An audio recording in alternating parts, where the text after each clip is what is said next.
Bonjour à tous, aujourd'hui nous allons suivre un guide de démontage complet sur le Samsung Galaxy A16 4G ou 5G. Vous retrouverez bien sûr toutes les pièces en vente sur notre site internet. Vous retrouverez également le kit d'outils numéro 1 que nous avons utilisé pour réaliser ce guide de réparation. Je vous rappelle qu'en commandant des pièces sur notre site, vous recevrez le patron d'aide au montage. Il est offert, les retours et l'assistance technique sont gratuites. Et n'oubliez pas, le code de remise c'est YouTube, il vous permet de bénéficier de 10% de remise sur votre commande.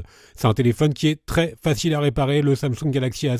Il a une très bonne note de 14,5 sur 20. Toutes les réparations sont accessibles vraiment au plus grand nombre, que ce soit le remplacement de la batterie, de l'écran, de la vitre arrière ou du connecteur de charge. Avant de commencer votre réparation, n'oubliez pas d'éteindre votre téléphone et de retirer le rack SIM. Et on va commencer bien sûr par l'ouverture du A16 et on va devoir décoller la vitre arrière. Alors pas de surprise, si vous avez déjà réparé un téléphone Android, c'est quasiment tout le temps la même opération. On peut utiliser soit le coussin chauffant ou un décapeur thermique pour chauffer l'arrière du téléphone et donc faciliter son ouverture. Et vous pouvez également utiliser un sèche-cheveux, le coussin chauffant ou le mini décapeur thermique. Vous les retrouverez bien sûr en vente sur notre site internet.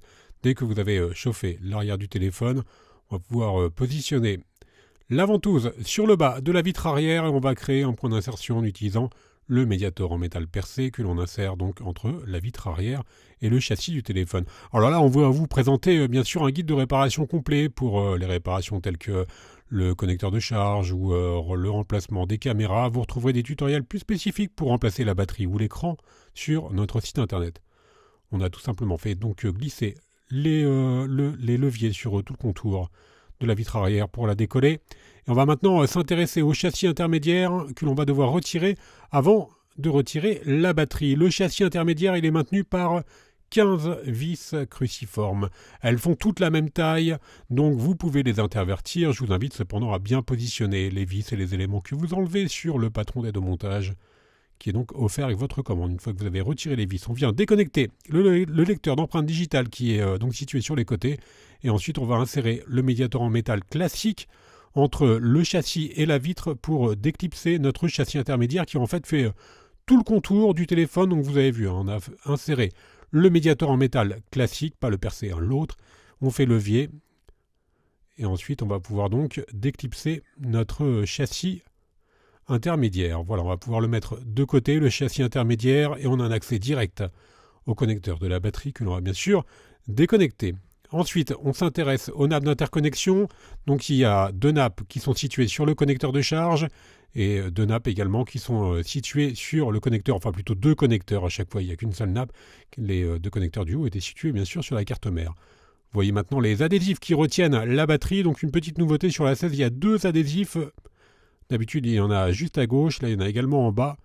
Et logiquement, il suffit de tirer sur les adhésifs pour retirer la batterie, mais nous, le téléphone était vraiment tout neuf. Donc pour faciliter son extraction, pour faciliter le décollage de la batterie, on a quand même chauffé légèrement l'écran. Et ensuite, on va également céder de la carte en PVC. Alors on a eu un petit peu de mal à décoller la batterie, pour être tout à fait honnête. Je pense que ça vient du fait que le téléphone était vraiment neuf, sorti de son emballage, et la batterie était donc vraiment très bien collée. Même si au final, on a quand même réussi à la retirer. Donc logiquement, à la maison, vous aurez un petit peu moins de mal. Nous, avec un téléphone neuf, c'est toujours un peu plus compliqué. On va maintenant retirer le connecteur de charge et le vibreur. Donc on va enlever le câble coaxial qui était connecté sur le connecteur de charge. Et ensuite, on va retirer notre connecteur de charge qui comprend également un micro qui est utilisé en communication. Et on va pouvoir chauffer légèrement la nappe de l'écran pour pouvoir la décoller. Elle est légèrement collée sur le connecteur. Et bien sûr, elle est également connectée, évidemment. Donc on l'a chauffé. On va faire la même opération pour le vibreur qui est juste à droite. Alors ça, c'est un élément qui est quasiment jamais défaillant. Le vibreur. Alors bien sûr, si vous avez des questions sur la réparation ou sur les pièces détachées, n'hésitez pas à nous les poser en commentaire de la vidéo ou alors directement via notre site internet. On retire maintenant la caméra avant et dans la quatrième étape, on va s'intéresser à la carte mère, aux différents haut-parleurs et également aux caméras. La carte mère, elle est maintenue par une vis cruciforme. Alors attention, elle est spécifique par rapport aux autres, cette vis, donc mettez-la bien de côté. On retire la carte mère qui va venir avec les caméras. On va chauffer légèrement l'écouteur interne de l'oreille pour pouvoir le décoller. Donc il fait uniquement office d'écouteur interne, il ne fait pas office de haut-parleur. Donc en mode musique, c'est le haut-parleur du bas qui est utilisé. On va y venir juste après. On peut chauffer également les nappes des boutons latéraux. Alors ces éléments, logiquement, si vous remplacez votre écran, ils sont déjà préinstallés sur les écrans d'origine, tout au moins les boutons latéraux et la nappe des boutons latéraux, l'écouteur interne et le haut-parleur externe que l'on va enlever juste après. Ils sont déjà prémontés sur les écrans d'origine. Attention, ce n'est pas le cas sur les écrans compatibles ou sur les écrans reconditionnés. Vous devrez faire cette manip, mais on vous expliquera bien sûr tout ça sur les tutoriels dédiés au remplacement d'écran.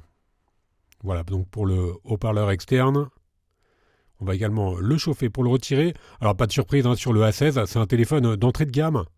Donc il est relativement facile à réparer, je vous l'ai dit. Mis à part la batterie, mais je pense que c'est vraiment lié à notre téléphone. La batterie qu'on a un petit peu de mal à retirer. Et sinon, pour le reste des réparations, ça ne pose pas de problème particulier. Alors, vous vous rappelez, tout à l'heure, on avait retiré le châssis intermédiaire. Il y a quelques éléments dessus, donc le lecteur d'empreintes digitales. Et on va passer maintenant sur la carte mère. On va retrouver les blocs caméra, donc 3 caméras à l'arrière. Et ils sont indépendants des uns des autres. Et vous les trouvez bien sûr en vente sur Bricophone. Je vous rappelle qu'en achetant des pièces sur notre site internet, vous bénéficiez de 10% de remise avec le code YouTube. Vous bénéficiez également d'une assistance par téléphone, par chat et également par email. Merci à tous d'avoir suivi ce guide de réparation et à bientôt pour de nouveaux tutoriels.